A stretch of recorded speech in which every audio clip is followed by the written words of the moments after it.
What is going on, Wolfpack Nation? Welcome to another Tuffy Talk live show, y'all. We are rolling here. Got Greg the Leg, Layton Smith, and Michael Tracy here with us here today. We'll be joined by Making Adams here shortly. But with that being said, y'all, I gotta tell y'all, just kind of a tip, a trick. I think that might do a lot of good for a lot of people that maybe a lot of people maybe haven't thought of, but definitely stay in your 20s as long as you can. 20s definitely feels a lot better than 30s, y'all. That's what I'm saying. All right. You know what I'm saying, Greg? You know what I'm saying, man? Bro, I'm almost 50. So, yeah, 30s were solid. 30s were solid. Okay.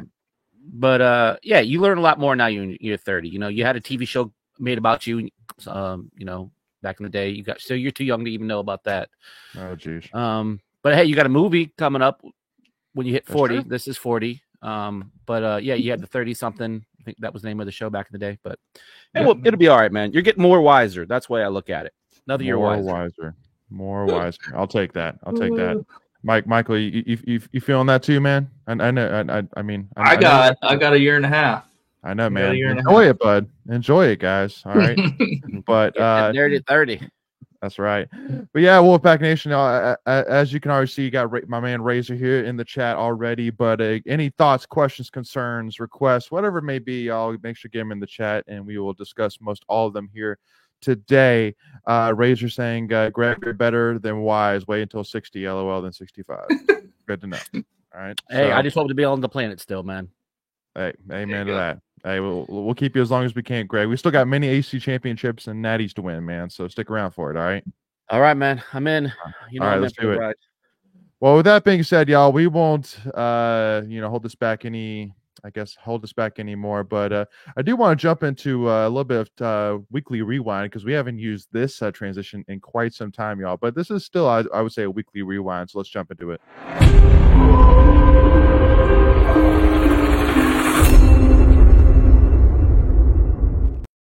Ooh, man, I missed that transition. That's one that I think just kind of we probably could use more often, but it just kind of everything just kind of transitions automatically into a weekly rewind, quote unquote. So we just don't really think much of it. But with that being said, though, I would say, how would you describe this week, Greg? I mean, for Pac 9, would you say successful? Would you say, so?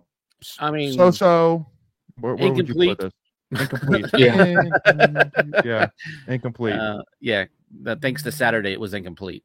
That's right. And we will talk about it. But with that being said, a huge win for sure. Definitely, I think I think I saw D1 Baseball actually even tweet out about being like, man, look at NC State going on the road, game 1, and getting a win against the top 7 Florida State team. And during that game, the bats were humming, 14 hits. Alec Mack continuing to prove that the move from ECU to NC State was just a dumb move. I mean, why would you ever leave, ECU where he's not a focus to NC State where he's, just crushing, any preseason expectations, right? I mean, so huge win for sure. But then, 8-1 loss against FSU is not quite the little add-on, the little seasoning to this weekend that we wanted, but we're still sitting here, 1-1 on the weekend for sure, and still sitting well within spitting distance of our hope and dream of hosting a regional.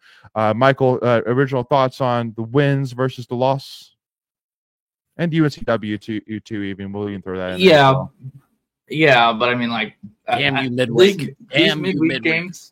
I'm not even worried about these midweek games at all. It's just like we're not trying. We're trying, but we're severely limited in literally players on the roster. Me and Greg kind of especially talked a about pitcher it a little bit last week. Yeah, especially a pitcher.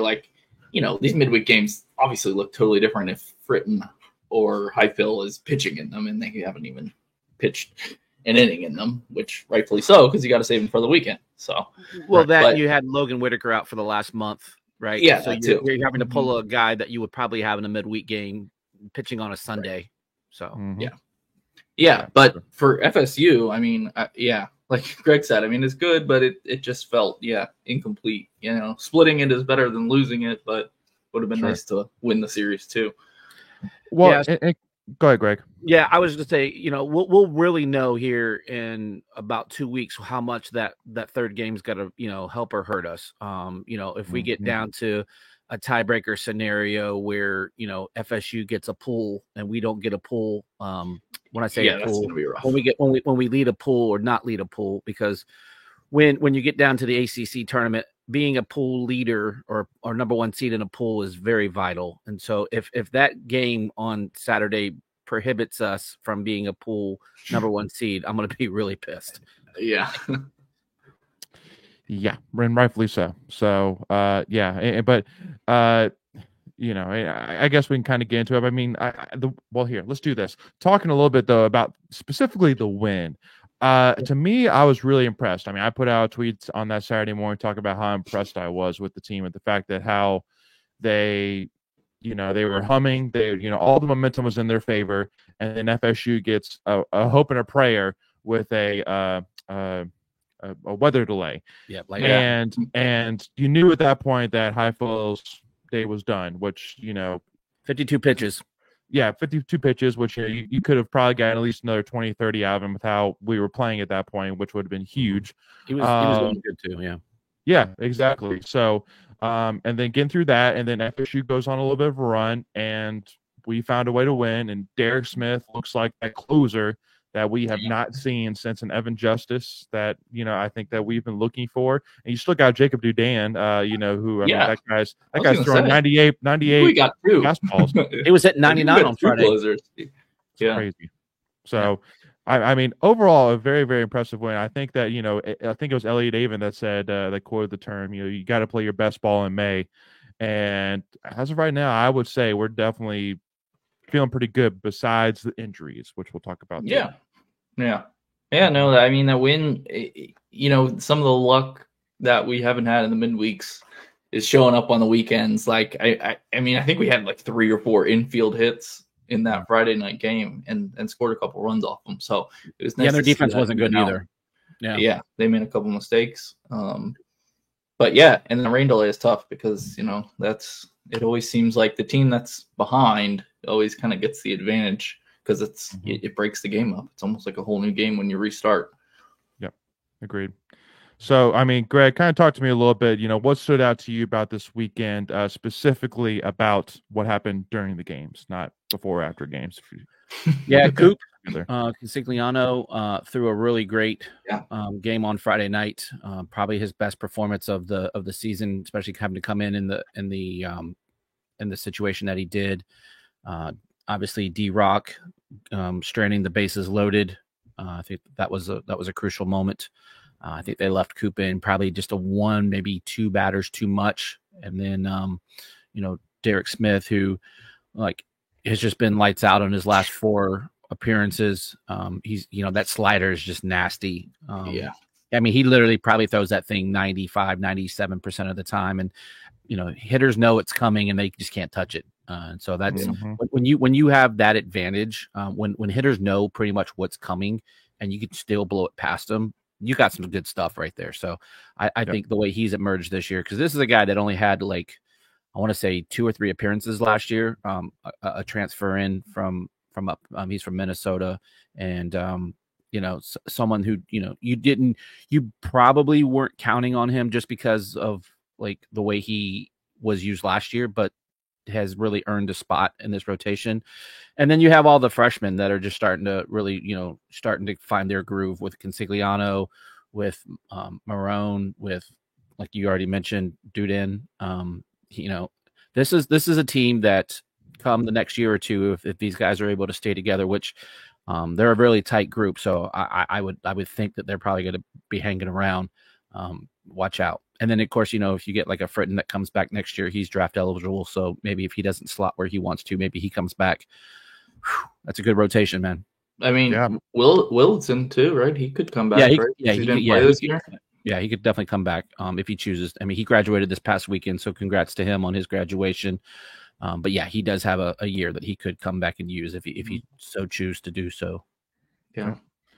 So with that being said, well, here real quick, Hunter saying, I say successful, good split. Yeah, and not a bad split at all. It's a top 10 win. You know, well, and especially Yeah. on the road, because Yeah. I mean, yeah, if you look at both games in total, you'd say FSU has the edge because one was a 1-run game, one was a 7-run split, but it's on the road, so RPI went up, I think. Yep. RPI went up, It- yeah. Even though we still even have the UNCW loss sprinkled into Yeah. that, even too. Yeah. So Yeah, we're sitting at 19 right now, I believe. Yep. so you're right there, and so I mean, from everything I've been seeing, if we can get 3-4 more wins, you're pretty solid right there in that regional host conversation. So, and I think that with the going on the road with UVA this coming weekend, then a home series against Wake Forest, who's definitely not been as much as advertised this year as they were before the season this year.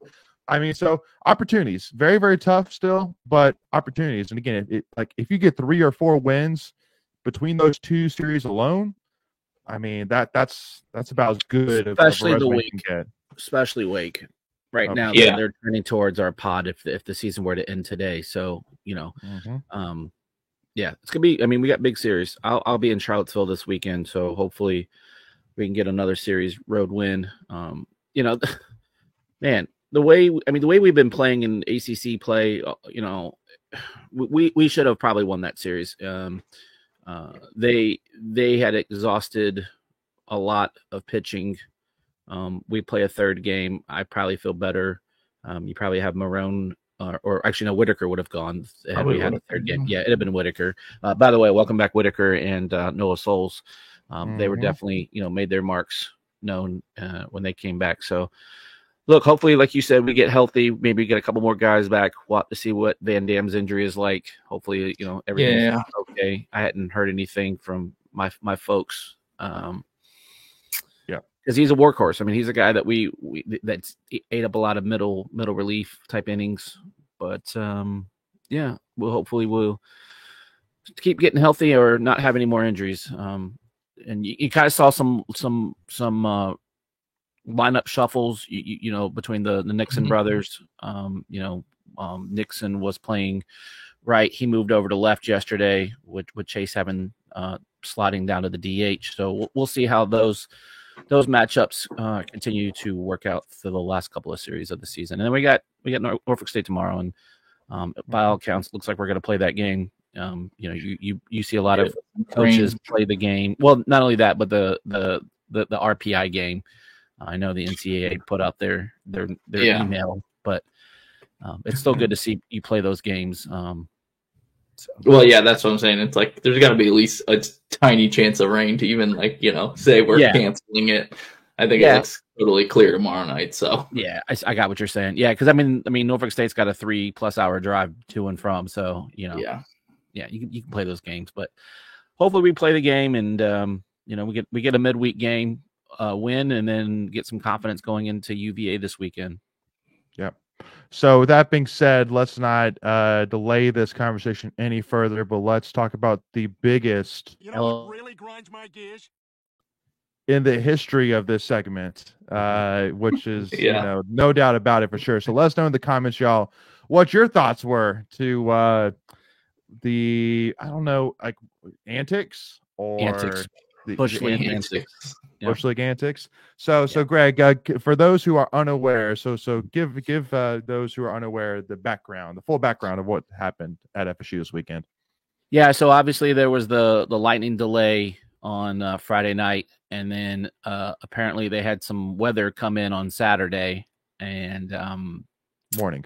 Yeah, right? Morning. Mm-hmm. And for some reason in the state of Florida, where it rains, and Michael, you could probably attest to this living in the state of Florida, that it rains damn near every day in Florida, especially this time of year. Yeah. And for you to not put a tarp that's on your field already, it's pretty damn criminal.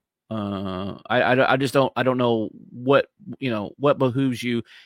I mean, if there's like any chance of rain, that tarp goes on the field, I mean, it's common sense. And apparently, the Florida State administration has probably put all their money into lawyers, and maybe they've cut some of their grounds crew keepers, and they maybe didn't have the folks to do it. Well, and you got to feel for them, Greg, because I mean, with all the money that they're putting towards buying out the ACC, they just couldn't afford a tarp this year. You know what I mean? So no, it's there. It's on the field. Well, it just wasn't big enough, Greg. Okay, so they just Oh. say, you know, instead of putting it out, you know, and looking foolish and having this little itty bitty tarp just enough to cover the picture circle, yeah, you know, we're just gonna just leave it off and just be like, well, you know, Yeah. we could play, but I don't know. I don't know if we should, you know, but we could play, but I don't know if we should. So maybe we should wait till tomorrow, you know. So. Well, then so you didn't tarp the field. That's number one, and then you didn't move the game time up at all. So you know, if you there was a window there where you could have played the game, had you taken the proper precautions and done what, like, I don't know, 99.9% of all other teams do, is tarp your damn field. Yeah. And I think I saw the you know, because this was a ACC network game, you know, that's kind of, you couldn't move it up, but it's like, okay, bullshit. well, Pardon my language. I love it. Like, no, go for it. Yeah. That's the dumbest argument. You can go put on, like, North Carolina's dynasty that you show 400 times on the ACC network. Like, you've got some programming you can shuffle around. Like, give me a break. Well, and especially too, because, you know, it's there's so much baseball, there's so much ACC baseball that goes on during the weekend that, to be honest, 90% of the people who watch that game are FSU and NC State fans. So, AK, if you move it up, however much, you're still going to get 90%, at least 90% of the viewership you were going to get anyway. Let's be real. Right. And it wasn't like those broadcasters that were covering the game were even in the stadium. They broadcast it from home, so it wasn't like you were inconveniencing them. Like, the only broadcast crew you had was the FSU crew, that because the other two games were on ACC Ocho. Like, it was just completely avoidable in many different ways. And they're like, even playing.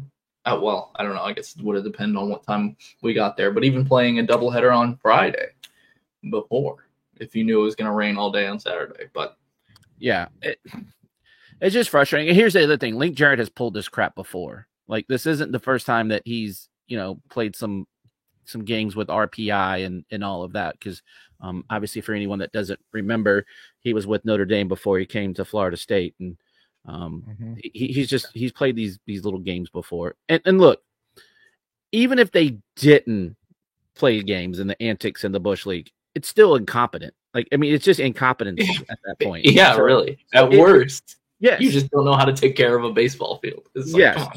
Yeah. So, no, not buying it. What can you hear, Greg? Well, real quick. So Razor saying ACC could have moved it up even. They could have. Yep. Yeah. For sure. Hunter saying Link knew what he was doing. Absolutely. But for those saying, well, Greg, but why? Like, what would Florida State benefit out of not having to play the third game? You know, and my first thought is, so my first thought, and I want to kind of hear y'all's thoughts on it too, is that, I mean, right now they're very much in the conversation of being a top 8 seed in the NCAA tournament. So for them, it's more of just don't mess it up. Just cruise right in. You know, just win each series. Go win a game or two in the ACC tournament, and you're 99.9% likely to get a top 8 seed, which is huge, which is a defining thing, because if you win the regional, automatically hosting the super regional. So I mean. Because I think with NC State, if you have to play a third game, then you have to win both games in order to win the series. Well, now you don't have the third games. Now you say, well, we won the second game, so we tied. We did the best we could, you know. Yeah. So is that basically the case for why Link Jarrett and FSU might benefit from not having to play a third game?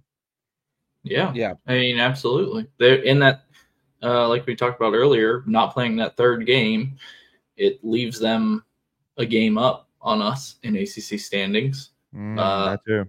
That's a good point. And I think, Greg, you know better, but I don't think they have. Like, I think they've got injuries to their starting pitchers too. So like, they had two game 3 would have been a bullpen game.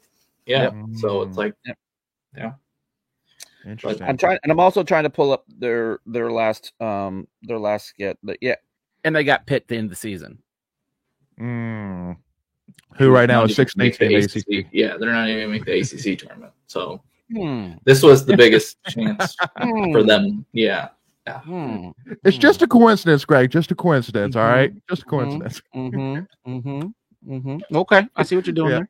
Yeah. Yeah. So because just to paint the picture for you, Michael, I'll let you finish your point and I'll bring you in. But right now, FSU is sitting at 14-9 in the ACC. Mm-hmm. We're 13-10. How interesting, Mm-hmm. Michael? Go ahead and finish your point, man. Well, I think the outcome of the Friday night game affected it too, because if FSU wins Friday night, then there's no harm. You got 2 more games to play to win the series. So it only benefits the losing team of the first game, and only hurts the winning team of the first game. I guarantee you, had they won that first game, that tarp would have found its magically. It would have magically found its way onto the field. Yeah. They'd be like, oh, maybe we should tarp the field tonight. Come hell or high water, we are playing all 3 games this weekend. Yeah. No. Well, and then you saw what happened on Sunday. They almost didn't even play that game. Right. So the plan, so for anyone that wasn't following, there was a curfew involved, and people were complaining about that. I saw people on Twitter thinking like, now we're the conspiracy theorists because we didn't want to play a 3rd game, and obviously the curfew is because we flew commercial. We are stuck to whatever that flight works out to be. There was talk that had they played a full 3 games, the first game would have started at 8:45 in the morning. Yeah. So so there was that, and the field was barely playable at the time. Like none of the teams took infield. It looked bad. Yeah, so no team took infield. They didn't take batting practice, from what I understand, and that was it. So at that point, it's 1 game, and wow. And FSU, good for them. They came out and won the ball game. They stuck it to us. We struggled. We had some errors in the first inning or 2, and Dom just didn't get it settled into a groove, and it was just one of those frustrating games. And we ran ourselves. We didn't capitalize on some opportunities in the game, and they got us. But that's, like I said earlier, it's going to be frustrating when you look at this, and if 1 game is the deciding factor, or if we're tied, then I think it's common opponents. I'm not 100% sure, but I believe the first tiebreaker is winning percentage against like teams. If we're a game down, there won't be a tie because the games will all be uneven. Correct. Yep.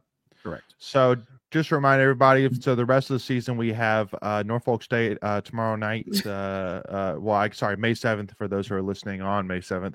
May 7th, 6 p.m. at Doak, and then we have the 3-game series starting Friday night in Charlottesville, Virginia. There's weather in Virginia for Friday. Yeah, oh, great. So we'll see about that. And then we wrap it all up by hosting Wake Forest in a series May 16th through the 18th before the AC Championship takes place in Charlotte. In downtown Charlotte from the 21st through the 26th. And the 26th, because we are going to be playing on the 26th, baby. Let's do it. It's my birthday weekend, so I'd love to win an ACC championship on my birthday weekend. Hey, let's make it happen. Hey, Greg, we'll throw you the biggest birthday party that could ever come, man. Yep, already. I got my hotel for Charlotte, and yep, I'll be there. Yep, let's do it. Yep. Razor saying FSU has a horse pasture field. They need more moisture on it. LOL. Yeah. So see, it all works out, Greg. It just happened to work that way. That's conveniently. All. Just conveniently. So with that being said, let's jump on over to Tuffy's tweets of the week, y'all.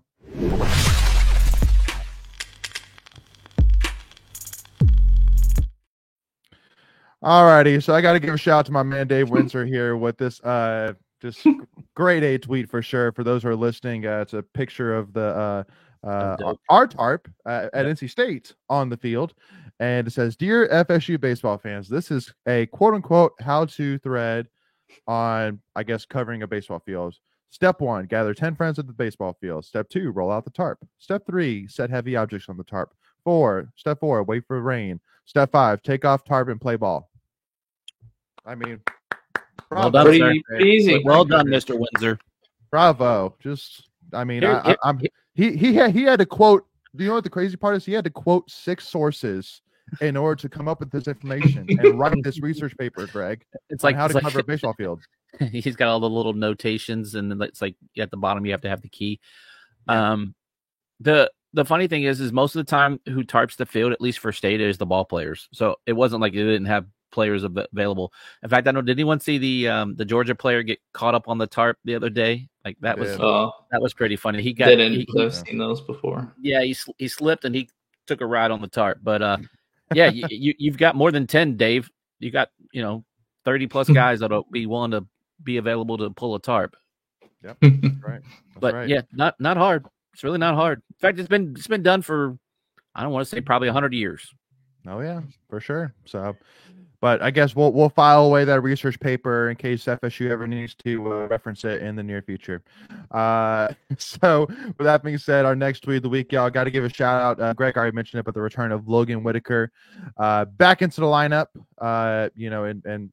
And showing solid stuff. I know that over the weekend, I think it was on Friday, we had Shaden Van Dam, who seemed to go down with an injury, an arm injury, and didn't look good. But I don't think we've heard anything official or anything. Nothing really remembered of it. Yeah. So nothing. Even if I had it, nothing that's been, Yeah. I That's typically get information, but I don't put it out until, like you said, like we're not newsbreakers here on this channel. So if we have something, we kind of keep it internal. And then once it's made available, we'll piggyback off of it. But nothing yet. So prayers up, buddy. Hopefully it's just something inflamed, and maybe some rest can help it. But we'll see. Yep, absolutely. But again, I mean, bringing Logan Whitaker back the weekend that SVD does get injured, it's like, okay, not like been, though. This for that, but. This is the way it's been. Hogue got injured last weekend. Souls is back this weekend. You get Whitaker back this weekend. Van Dam. I mean, it's like, what are we? Come on, it's frustrating. Well, it's frustrating because imagine how good we would be if we were healthy. That's the thing that bugs me. Yeah. But in a weird way too, you probably don't have some of the guys that break out either. Like you probably don't. If Souls is healthy, you probably don't see Hogue emerge, right? Sure.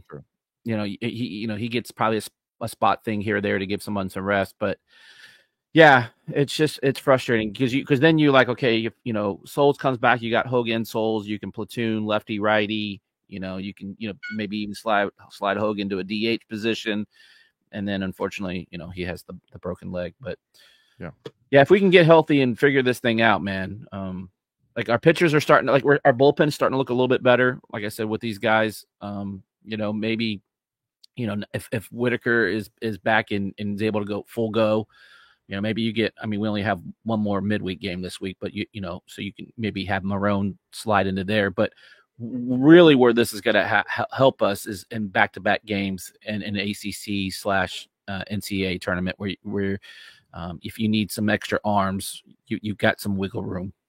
Yep. That's a good point. So anything else about baseball, y'all, before we move on over some other in-state topics? Nope. Just go out and win some ball games and let's, do damage. Yep. I mean, I already placed my request for regional and super regional tickets. So I really would like to see those requests get fulfilled. That's all I'm saying. So, and somebody asked a question earlier saying, that ECU, Wake Forest, or I think it was Wake Forest, but and some other team in the ACC. I think it's probably Duke. I'm guessing maybe Duke. But Duke's, who's hosted or who's slated to host a regional. And so they were asking the question. Yeah. So they were asking the question. How likely would it be for the NCAA to give 4 North Carolina teams a regional host? Yeah, you would hope that they don't look into that. Yeah. It should be merit alone. It should be merit alone. Yeah, I honestly don't think Duke's a lock to host. I mean, they don't. Looking at their I was looking at some resumes today. I don't think Duke or Wake is a lock to host right now. It feels like our series against Wake to end the season will be kind of like an elimination host series, and then Duke. They were 6 a couple weeks ago. Have they slid a little bit? I think so, but RPI wise, they're worse than us right now. Their strength of schedule is the worst out of any projected host. Out of any of the ACC teams, they have 3 Q4 losses. So like to bad teams, like as bad as we've been in midweeks, all of them have only been Q3 or better. So I don't think Duke's a lock to host either. So I think it'll be one of Duke, State, or Wake, which in that case ends up only being UNC's probably a lock. They're a lock, ECU's a lock. So I think it only may end up being 3 or 4 North Carolina schools. Yeah. That's what I would probably project if Duke isn't a lock at this point. Yeah, I mean, I would kind of put it as, I mean, at the end of the day, the people that the decisions on who is a top 16 host is human based. It's not computer based. So I mean, to say there's not a little bit of human thought into these decisions is just asinine. All of us NC State fans know that full and damn well, unfortunately. Yeah. Here's the other thing I'll say about that too. With baseball being the way that it's configured for postseason, they do a lot of regional play, and so if there's not a lot of regional tie-ins to North Carolina, you might not see, to that point, more North Carolina teams, because normally you have 3 teams that are fairly regional to the host, and then you have one obscure one where they just have to slot them in. Yeah, to put them somewhere. Yeah, so that's something to look at too. Again, if the NCAA kind of uses that same model criteria, that could potentially be a thing. Agreed. I don't know. Yeah. So Preacher Man asking the question, what is worse, this FSU mess or the Vandy Whistler? Vandy Whistler all day.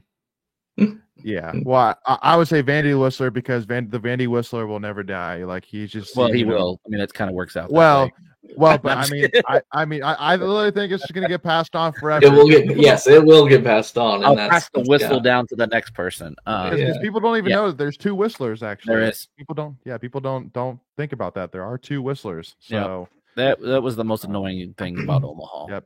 Well, I wouldn't say the most annoying because we got thrown out of it, but second most annoying thing. Well, but I would put that right beside it though, because I mean, let's be real, the benefactor of us getting thrown out was Vandy. So whenever we heard that Vandy Whistler, we think about it was like a twist in the knife. Yeah, exactly.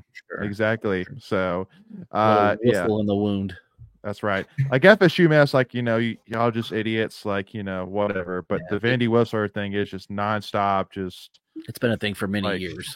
Like, and nobody liked it. Like even I'm sure half of Vandy fans don't even like it. Yeah, I've definitely read things where they're not fans of them either. It's just it's annoying as heck, man. Well, because again, the problem is that like the whistling wouldn't just happen like just in certain situations. They would do it anytime, no matter what. It's like whenever they felt like it. All game. And that's the annoying thing. It's kind of like like in football, like you stand up on third downs. Why? Because it's third down. It's a big play. But like with the whistling, it's just hey, 0-0 count. Whoop, whoop, whoop.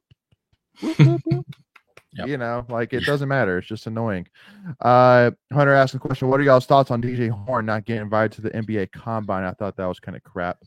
Yeah, that's a grind of years. Yeah, you think being in the Final Four, you get a little more visibility. You might get an invite, but Well, not only that, he played the PTI, which is the Portsmouth Invitational we talked about a couple weeks ago, was on the all-team Portsmouth Invitational team, doing all the right things to get to the Combine invite. And then you got someone like Bronny James get invited. Caleb Love wasn't even invited to this thing, and he was Pac-12 Player of the Year. So it's good to know people, as they say in the industry. Yeah. Now, I mean, I haven't looked at any kind of NBA projections, but I'm assuming that DJ Horn's not on any kind of draft projection, right? Probably no. I mean, especially if you're not getting. I mean, you're not getting a Combine invite. Yeah. Unfortunate. It's unfortunate. I mean, because I think they take the top 50. Is that the right number? 50 or 60? I don't remember which. It's somewhere around there. Yeah. Shocker, Baycott didn't make it either. No. What? But he's one of the top 3 best centers in UNC history, Greg. What are you talking about? Yeah. Yeah. What up, Macon? What's up, guys? What's up? Perfect timing, man. You doing good?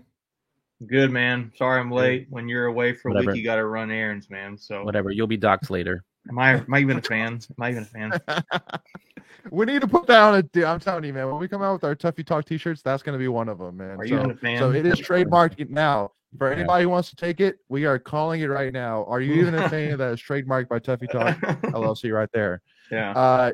So making we just started talking a little bit of basketball. So Hunter asked the question, what are your thoughts on DJ Horn not getting invited to the NBA Combine? I mean, he doesn't profile as your typical NBA kind of guy, so it's not shocked.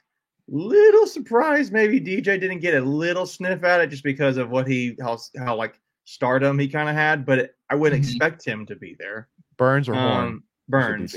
Sorry, Burns. Okay. Yeah.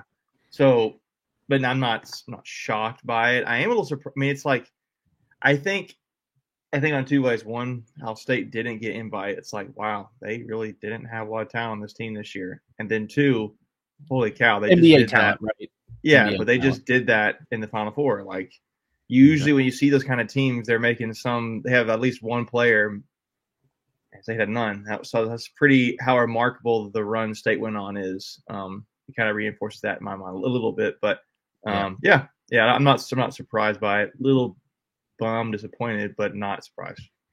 Yeah, agreed. And then Greg threw in the thought there too, making that that Bacot didn't get invited to the combine, so that was a little interesting too. So I even noticed that. Did he really not? Mm-hmm. No, interesting. There's a reason he played. Yeah. So what does that say about RJ Davis, right? He came back. RJ Davis, right? He came back, right? So he didn't probably. He probably wasn't going to be invited either. Yeah. Well, but also, I definitely getting paid thousands of dollars is probably better money than I would have made in the second round or whatever. Don't got to go to class, still make money. Yeah, right. Yeah. So anyway, y'all, let's North Wolf bringing up softball. So let's give them a shout out here real quick, y'all. Finishing out the season with a ACC series sweep over Pitt. Looking at the whole picture by itself, if you look at the simple record that they went 30-23 overall, 6-18 in the ACC, you're like, ugh, that is bad. But keeping in mind, Lindsay Leftwich, first season as a head coach, taking over a team who last year for 90% of the year didn't even have a head coach, was basically starting from square one. And, had a lot of highlights along the way. I mean, starting off at one point early in the season with a 14-game winning streak. And the first game on the road at Clemson, you win 8-1, and you kind of put Clemson on their Clemson on their heels there for a bit, like, whoa. Well, you were leading in the third game of that series. Yeah, you were. You were close to pulling off that huge win against the top 10 AC team. So, so to me, it's more of, hey, you kind of saw the light crack, shining through that cover, shining through that blanket. You're where you need to be. Exactly. Yeah, I thought to be completely transparent though, these are the two worst teams in the ACC from a softball standing standpoint. But I think, it's not a whole lot you expect in the first year. And you saw, like your point, Layton, that Clemson win was like a glimmer of hope of what can be. So they can do it at NC State. I think, if any of these other non-revenue sports can do it, they can certainly do it. And I bet you they may have some even more fan support potential than some of these other ones do.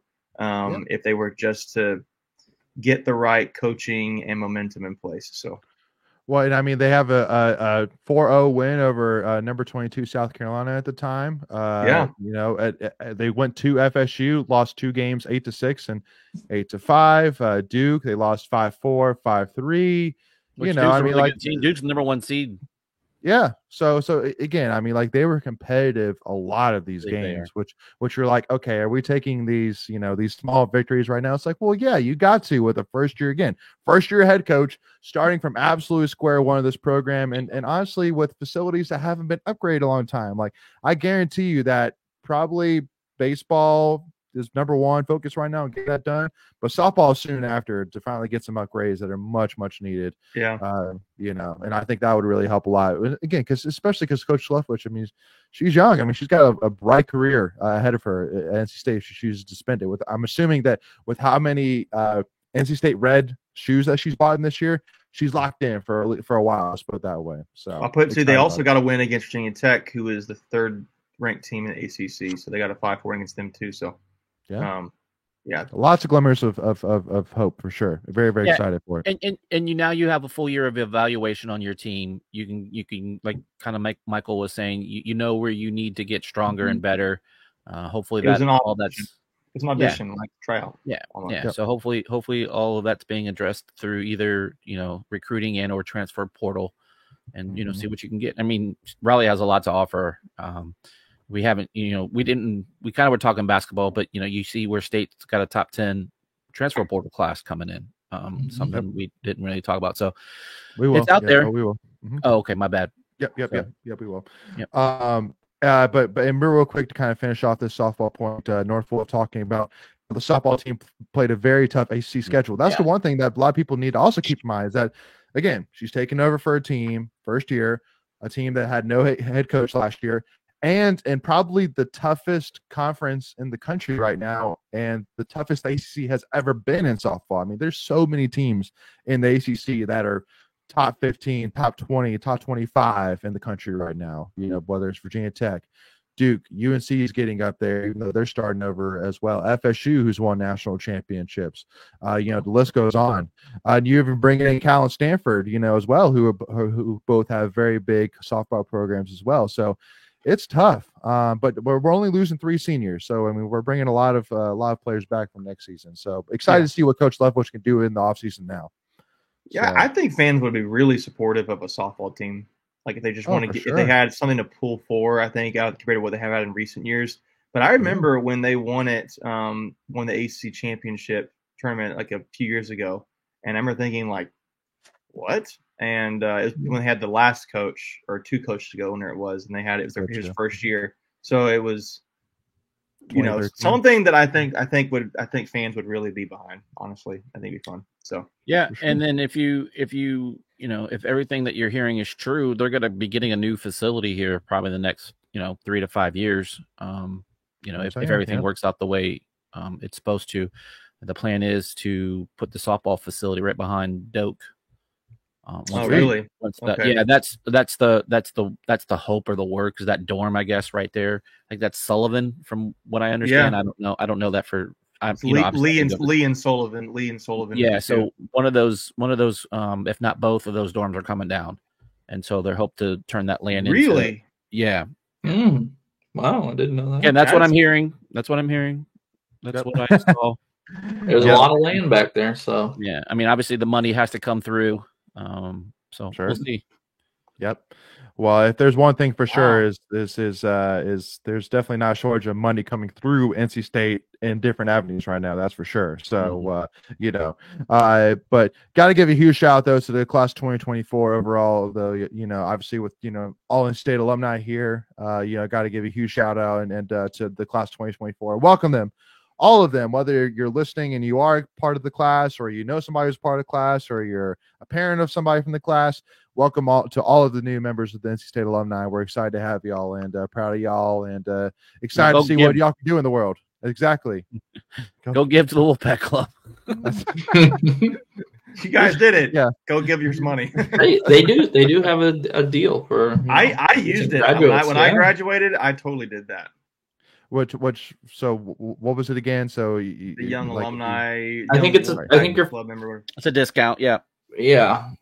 Go ahead, Mike. I don't think it's totally free your first year, but I think it's like steeply discounted. It's 30, 60, 90, 120 to be a Wolfpack Club member. Essentially, how it is. And I don't know if it's also with the It might actually be that might be football season tickets. If I'm not mistaken. Actually, when I think about it, or no. That's Wolfpack Club membership, because they want the fans who are young realizing they can't be full-fledged members, and they're probably figuring out their financial situation out of college to still be able to stay connected for less. Right. Plus all your student Wolfpack Club points carry over, and so you're kind of building that legacy, if you will. Which, speaking of, I just renewed my Wolfpack Club membership today. So let's go. Yeah. All righty. So gotta also to check out this beauty. I mean, look at Peyton Wilson though in the black and gold, man. It's awesome to see, man. Man, could he have gone to any better football program for linebackers, man? Well, I mean, maybe like the Ravens or something, but whatever. You said what? I mean, obviously not the Buccaneers, but I mean, no, I was just messing with you. I said we talked about this last week had you been on the show, but I know. No, but dude, you're 100% right. That's exactly what man. Yeah, I feel you, man. I think was exactly Michael's words last week with the defense, and they're like, to your point, they're historically known for their defense, and he's got to get coached up real well. Exactly. So, and then obviously for Mick and I, we also too weren't part of this as well. But for me specifically, I got to give a shout out to my guy. Let's Dave just Jordan, redo man. all last week. Oh, no. No. Watch. Hey, listen, man. I'm just saying for me, I wanted to get Me on and Greg here and could say, sign off. no. Hey, we have a really important midweek game against ECU this week, and we have the football Thursday. No, I just want to give a shout out to my man Dave Doran. Yeah. I'm excited for him and excited to be able to go out recruiting with knowing that he's got that solidified here there behind him, getting that contract extension through 2029. But no, let's switch on over to some basketball here, y'all. So with NC State, this graph right here is basically talking about transfer portals, net gains versus net losses. In terms of, I guess this graph is kind of basically, basically the loss of production combined with also the amount of minutes that were lost as well. And I mean, really the only losses we have as of right now is Diarra, DJ Burns, Casey, DJ Horn. Right. Those are 4 this is losses, strictly right? transfer portal. Yes. Oh, strictly transfer portal. Oh, okay, I see what you're saying.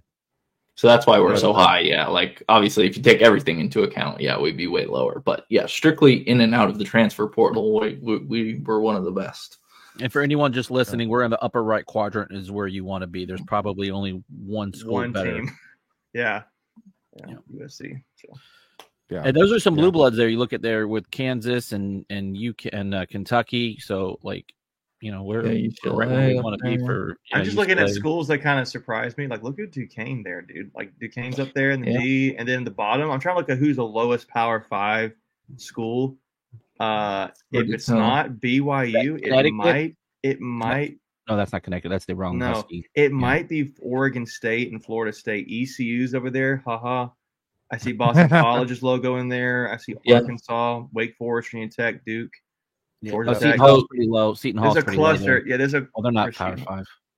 Yeah. For basketball, they are, but some of those teams you mentioned make sense. BYU, right? They lost their coach. He went to Kentucky. I think you said Oregon State. This was the last year of the Pac-12, so they're not going to be. Arkansas's in there because they lost their whole dang team. Yeah, but I mean, like State's got how many? I mean, like if you go back, they've got Huntley Hatfield, James. They've got Styles coming in. They've got I'm blanking on who the kid from Bowling Green, Marcus Hill. Oh, Marcus Hill. Is that it? Is there not a fifth person coming in? 4. I think it's just those 4 so far.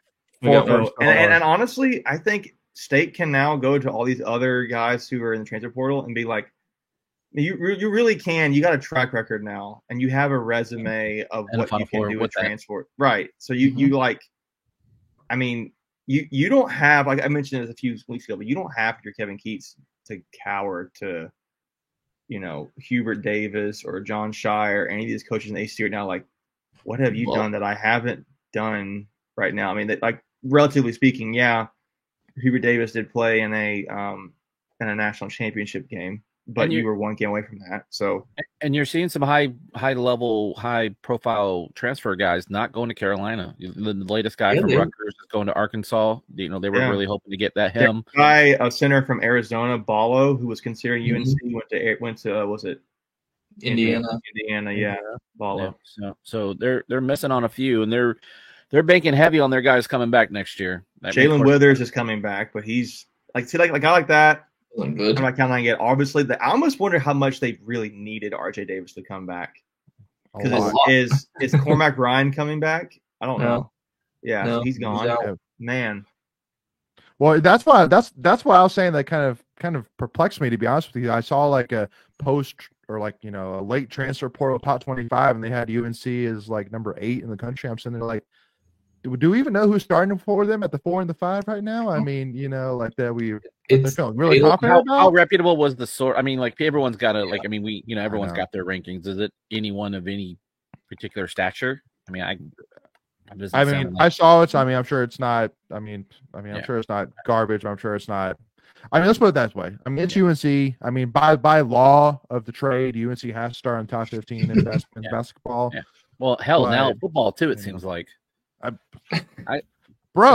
Dude, UNC, I'm calling it now. UNC football is gonna be garbage, man. They'll be lucky to make a bowl game. They got Jacoby Criswell to come back, and I'm like, that's crazy. That's what's funny to me. It's like, dude, like you were like puffing your chest out, and he's like, oh crap, we need him back. Like to me, that tells me like he was the best talent, better than either one of those guys. Like, why do you go back to a guy who walked? Mm-hmm. I just think that's kind of crazy, like you said, Michael. Which I'm here for. I could be totally wrong, but like you don't go on TV and you bring a quarterback back who's been gone for a year, and maybe that is your best move to get 4 guys. Maybe it just is, and it's just he's not the starter, but they reckon he's a depth piece. But let's just like this is weird. So let me paint this pretty picture for you guys real quick. Let me paint this pretty picture. I don't know if you guys remember this, but Mac Brown literally did a Zoom call to a bunch of big-time UNC donors, basically begging them, guys, I need you guys to invest in the NIL program for football, right? I need you guys to get invested. Please, please, please, come and get invested. Yeah. And so then you get you get some money, and I don't know how much. Again, I'm not into all the behind the scenes. You get this money, and you say, hey, you know what? Let's go after Max Johnson, who was the backup quarterback for Texas A&M. So I'm sure that he could have stayed potentially there, been a backup, make pretty daggone good money because nobody has bigger pockets than Texas A&M when it comes to anything, to be honest with you. Facts. But instead, he decides to come to UNC. So I'm sure you had to offer him a sizable check. I'm sure you had to offer him that. And then, 2 months after he arrives on campus, Mac Brown talks about, well, we don't want to do a game. We don't want to televise a spring game because we have a true quarterback competition right now between Max Johnson, who is a graduate transfer, only has 1 year, and that's it, or the guy that started 1 game for you in the bowl game last year and looked okay, but lost. He looked okay. Not great, not bad, okay, and lost. Like, that's like if I'm one of those donors, I am pissed because again, you're paying him that money whether you start him or not. You're paying him that money. So that, man, I just couldn't imagine being one of those guys being like, wait, you came and begged for my money and you're not even going to start the guy. So that just tells me that you just don't know what you're looking for. You don't know what you're looking at. Well, you know what I mean? And then you had the on 3 top 10 tight end units, and they had, Carolina as the third. I'm guessing that's because of Nesbitt. Yeah. They got, so it's funny. Max Johnson, the transfer from Texas A&M, his brother is a tight end who transferred from Texas A&M as well. Mm-hmm. And I think they only took Max Johnson so they could get his brother at tight end. Yep, gotcha. But I loved your tweet. What's that? Go ahead. Well, I was gonna quote you saying that I would take Justin Jolly, Dante Daniels, and I'm feeling pretty good about it. Well, you got Vereen. You got Vereen still. Juice too as of right now. So and we have a quarterback that can throw the ball to him. That's right. So I feel pretty good. Yeah, feeling pretty good. But switching back to basketball here a little bit. The news finally came out. I think that pretty much all NC State fans felt pretty confident. That picture's fire. That is a great picture, though. Like honestly, if you just cropped his face, like that is a Vogue face right there. Can I say this about Michael O'Connell too? Did it feel like to you guys as the season went on, in the postseason, particularly after he hit that shot, that he just had like a swagger about him? Mm-hmm. Oh, like he was confident, right? He played confidently.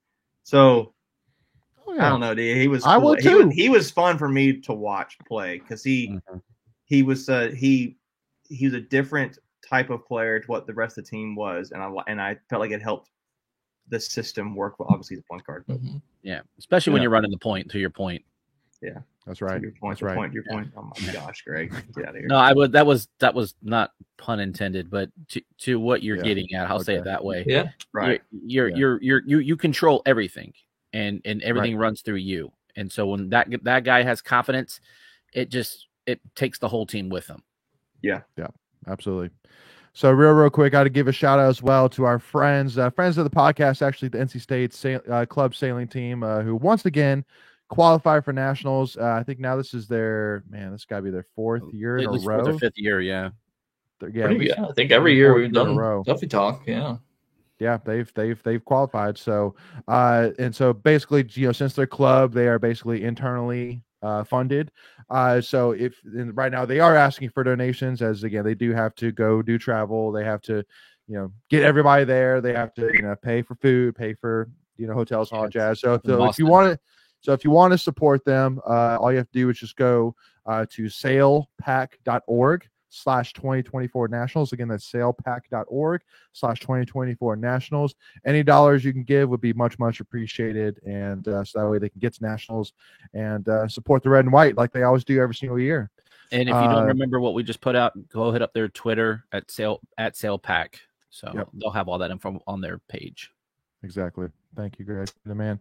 But switch on over though, guys. Talk about tennis here. Who, I mean, I'm telling y'all, we it seems like every few weeks we're like, wait, are we a cross country school now? Are we a football school? Are we a basketball school? Yeah, and now I'm saying, are we a tennis school? I mean, you know what that looks like. That looks like. I wonder. I remember when I was in the, and this is a good thing, right? It's a good thing. I remember when I was in the Student Wolfpack Club, they had to get points. They had a system where you could go out and go to certain events that were usually more than non-revenue and build up your points. Yeah, I wonder if this was a big event. But who are they playing today? Do you know? Well, they're out. Or they're out now. Yeah, the men are out. Who did they play though? UNCW was this one, I would guess. Or, I mean, if I were playing and it was summertime and I'm just killing some time, I want to go see a game. That probably would be a fun one to go to. But say if the Student Wolfpack Club, if that's what this was, or if it isn't, like, it's great to have fan base continue to build momentum on all the teams. So, I think winning even your revenue sports carries over into your other sports too. It's just winning breeds more success. So just continue to win in all those programs, and you'll have stuff like that more. Yeah, I enjoyed going to the events because the action doesn't stop, unlike a traditional tennis match where there's a little break in the action because there's action on all the courts. But if you're watching one court and they're kind of in a lull, you can kind of shift your attention to one of the other courts and they're still playing. That's kind of the fun of it. So there's no real downtime when you go see these matches. Yeah, no. And, so, I mean, huge shout out to this men's tennis team who, I mean, as you saw there, had a crowd full of people there to watch their opening matchup versus UNCW, which they won by a score of 4-0. And fell short, unfortunately, in the round of 32 against South Carolina, 4-3. And keep in mind that this was a team that they actually beat 4-3 at South Carolina earlier this year. So, had a close one then, and just this time around just was close towards the South Carolina direction for South Carolina to head to the Sweet 16. But again, I mean, there's no doubt the men's tennis team stock is just going up and up and up right now. So it's a great time to buy into that stock. Go ahead, Greg. Yeah, and I don't think they were kind of flying under that radar from all accounts. They didn't seem, granted, the women were coming off a national title appearance, so they were probably getting a little bit more visuals than the men, but yeah, you're right. They had a really successful year and knocked off a couple of top 10 opponents throughout the season. So I don't know what we're losing as far as seniors on that team, but I would think that they're going to probably bring back a lot of talent. Yeah. Northwood bringing up this thought that South Carolina's team was actually ranked at the top 10 earlier this year and was number 15 in the nation right now, or I guess before the postseason started. So not a bad loss. Yeah, no, not a bad loss. So, again, very, very proud of this team and excited for the future of in-state men's tennis. Now women's tennis, they're continuing to do what they do for the fifth year. For the fifth year in a row, they're heading to the Sweet 16, which is crazy. The fifth year in a row. And yes, as Greg points out, AC matchup now at Stanford. I believe we beat them last year in the Final Four. Michael, is that right? We did. Yep. Final Four and then lost to UNC. Right. So a little bit of a payback opportunity here for Stanford. So, but either way, though, I mean, feeling very, very confident. This women's team right now is clicking on all cylinders right now. It's very, very deep team for sure. So excited for it. But I mean, really got to give a huge shout out to two people specifically. First of all, head coach Simon Earnshaw, who now has 200 career wins at NC State. And then Amelia Rajecki, who now has 100 career doubles wins. And she also, so now she has, Amelia Rajecki, she has 100 career single wins, 100 career doubles wins.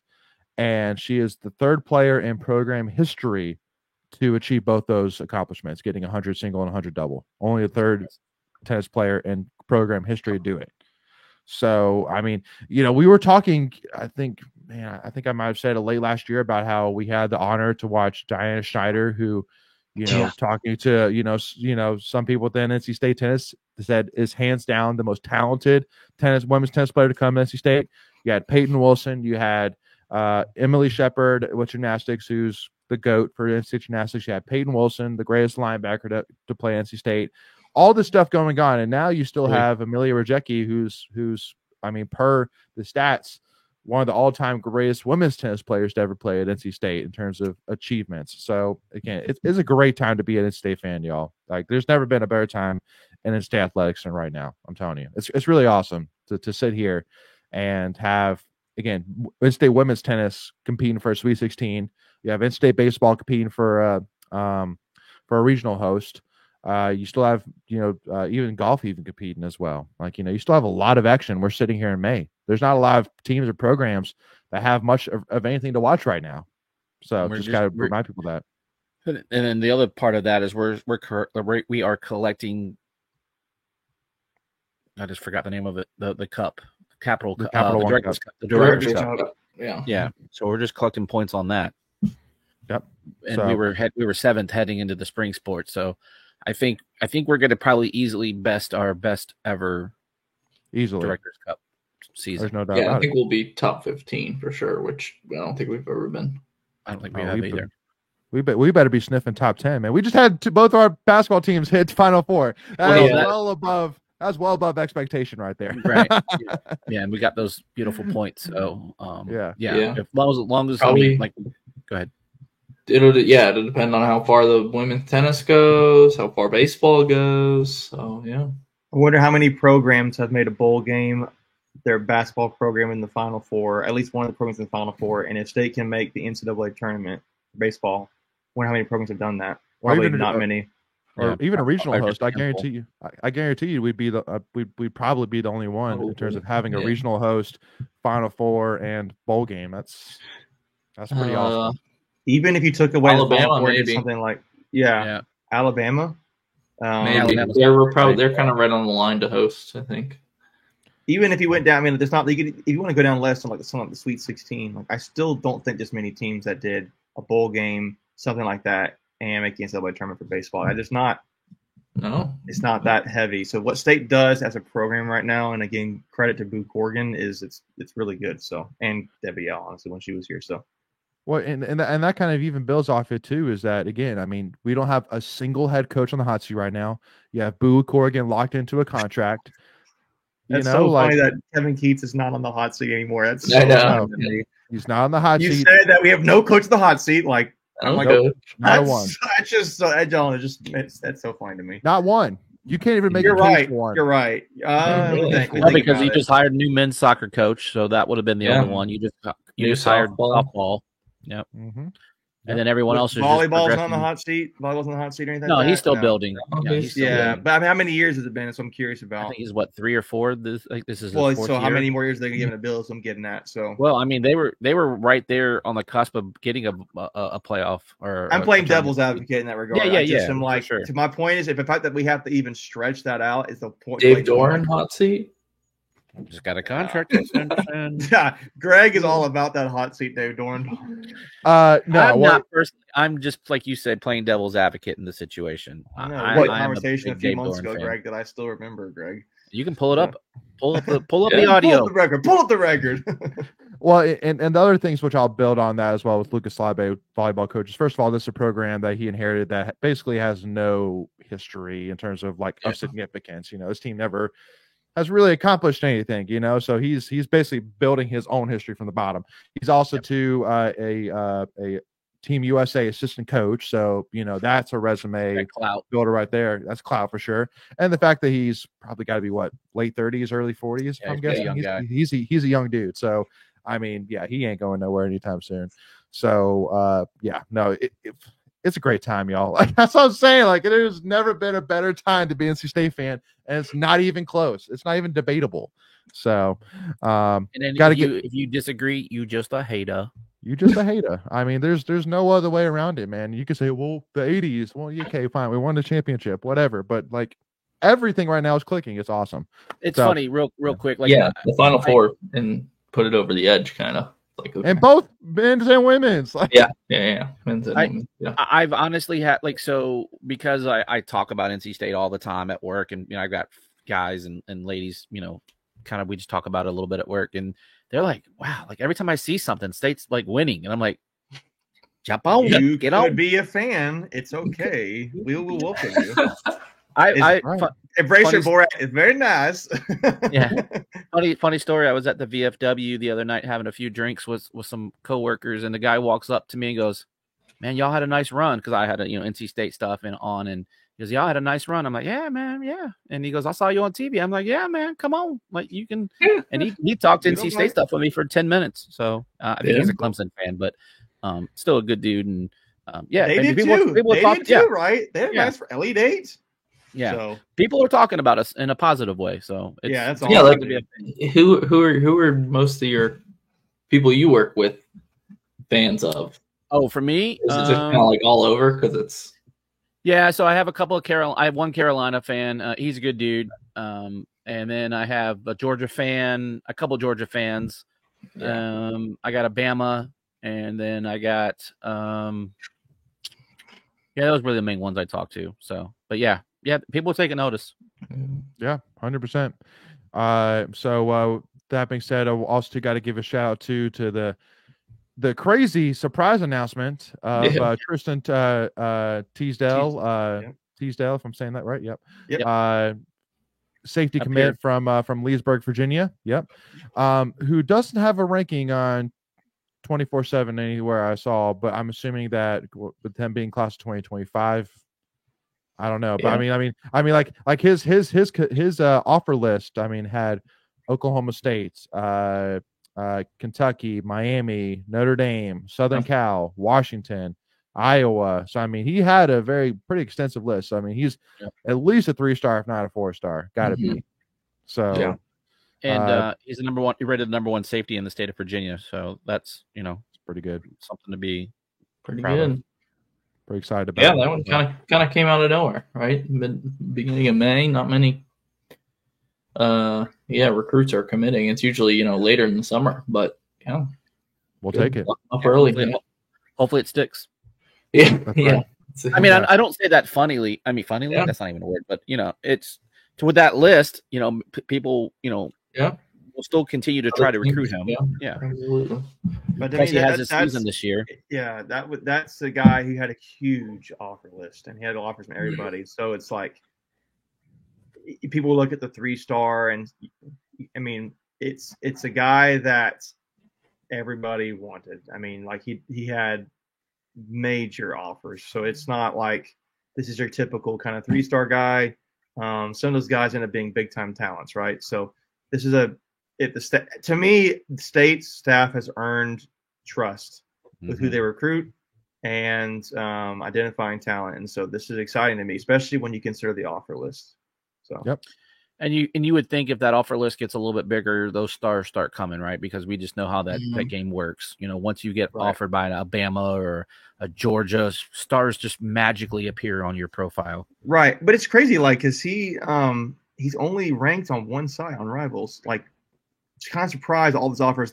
There's only one site that has him. I guess to show you how many football players there are. But I think that maybe he's not been going to camps because that's usually where you get profiled. Yeah. And I think with the portal, a lot of sites are focusing on portal guys too. I'm guessing high school probably gets more ramped up, June, July. Oh yeah, no, absolutely. And then Razor asking questions about transfers for men's basketball and football. I mean, again, like we don't want to necessarily talk too much about it. There's some insider information that is probably behind paywall, whether it's from Pack Pride, Wolfpack, or Inside Pack Sports, you name it. But I mean, let's be real. For football, the biggest focus is getting a backup defensive tackle. That is a couple of them potentially. Yeah, and they actually announced the names on the ones that I saw. I didn't go behind the paywall to get all the information, but they got the guy from Colorado coming in, and then they got a guy coming in from the FCS level. I don't remember his name.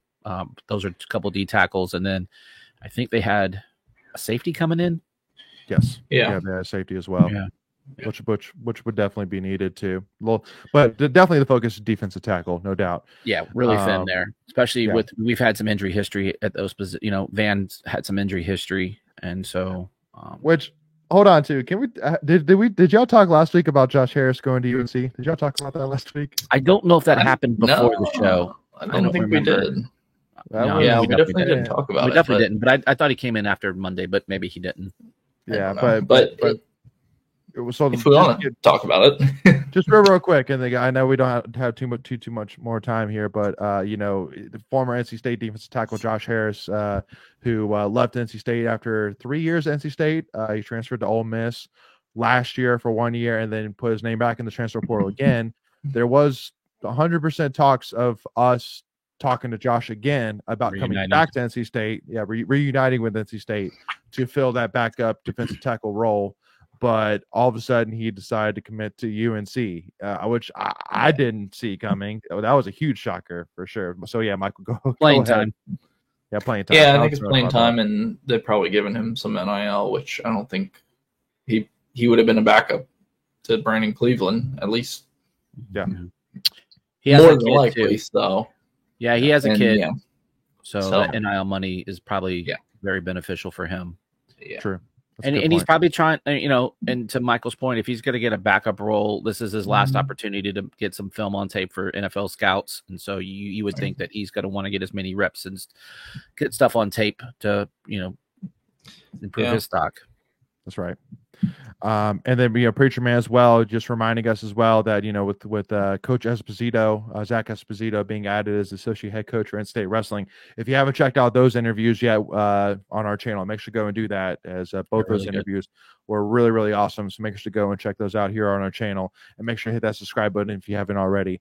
So excited about that. But two more quick topics, which we'll kind of spend like 2 minutes on each, and that way we can wrap this thing up here. But Swim Swam came up with the news that NCAA qualifier and ACC runner-up Chase Travis, women's swimming and diving transfer from Virginia Tech, has committed to NC State for her 5th year, and has come to NC State. And I'm looking at it here, so. She was a 2024 NCAA qualifier. Last year, she was AC runner-up in the 1650 meter freestyle.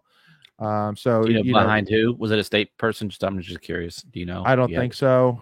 I don't think it was. But the interesting thing is that her older sister actually just graduated from NC State for swimming and diving. So it is interesting with the fact that it's not that she has a sibling at NC State. She has a sibling that just left NC State. So, it's kind of interesting. That helps in the recruiting department. Yeah, no, it does. But it's also interesting that I think that what really stood out to me about this, which is why I want to bring it up, was the fact that it was a in-conference transfer from Virginia Tech to NC State. Interesting stuff. So, I think that maybe she's looking a little bit at what Braden Holloway has done. How we have two swimmers going to compete in the 2024 Olympics this year for their respective countries. That stands out for sure. And so excited to see what Braden Holloway has done so far and what he is going to continue to do in his years at NC State. But love to see it. Any other comments here, y'all, before we move on to our last topic here? I think Northwolf's got a good comment there about it's going to get much tougher when you add in Stanford and Cal, because they have their swimming programs. So State's going to need to have not be able to sit at the top.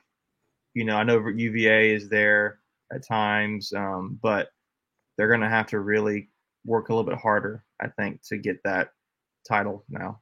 Agreed. Definitely. Absolutely. Yeah. Yep. And then the last tweet of the week here before we wrap it up here is the news that Jared Fernandez, former NC State linebacker, has decided to retire fully from football. Jared Fernandez, who was linebacker here, I believe, from 2013 through 2016 at NC State, pretty much started 3 of those years, 2014, 15, and 16. And spent, I think he got signed as a free agent by the Redskins out of, or the Commanders, whatever they were at the time, or the Washington football team, whatever they were at the time, coming out of college, and then spent some time in the Canadian Football League, and then spent his later recent years in the USFL. He was a key piece of the New Orleans Breakers, I think is the mascot's name, the New Orleans Breakers defense. He had 150 tackles, 12 tackles for loss, 3 forced fumbles, 2 sacks, and interception in his USFL career with the New Orleans Breakers. Definitely a guy that, when you thought about, or, when you heard about the Canadian Football League and the USFL, he was a guy that a lot of times was a name that got brought up. Definitely was an impact guy and a guy that made his career there. So, definitely, excited for Jared, to see what he can do. I know he's been doing a lot of stuff with doing a lot of training for young athletes. I've seen that a lot on his Instagram, but, huge shout out to a big leader at NC State during the early years of that defense, to really kind of hold things down and, help bring in the next generation of linebackers with Drake Thomas, Isaiah Moore, and Peyton Wilson, right? Kind of paving the way for those guys, right? Yeah. So, yeah. I had a pleasure to talk to him at the Pop-Tarts Bowl. Really nice guy, and cool. just a solid dude. And so that's right. Wish him the best in his next endeavors. That's right. So with that being said, Wolfpack Nation, we appreciate y'all, man. Y'all are the best. Again, we are still on the road here, 10,000 subscribers. We're actually very, very close to 20,000 Twitter followers. So if you haven't already, give us a follow. Toby Talk Now on Twitter or Instagram. Make sure to go and do that first and foremost, y'all. And if you haven't already, hit that subscribe button, notification bell. Make sure to do that as well, as we have a banger of an episode coming up here on Wednesday morning. So make sure you do not miss out on that. And then if you haven't already, y'all leave a comment down below as well in terms of what sport are you most excited about in the next school year. So to 2024, 2025 year, what sport are you most excited about? Whether that's football, men's basketball, baseball, women's tennis, you name it. Let us know down in the comments, y'all. And if you're listening to this on Spotify or Apple Podcasts, wherever you listen to this, please do us a big favor as well and leave that 5-star review, as that would greatly help support us as well. But we appreciate y'all. Love you guys. Y'all be good. Enjoy being an NC State fan, y'all. It's a great time to be it. And we'll see y'all soon, and go Pack, y'all.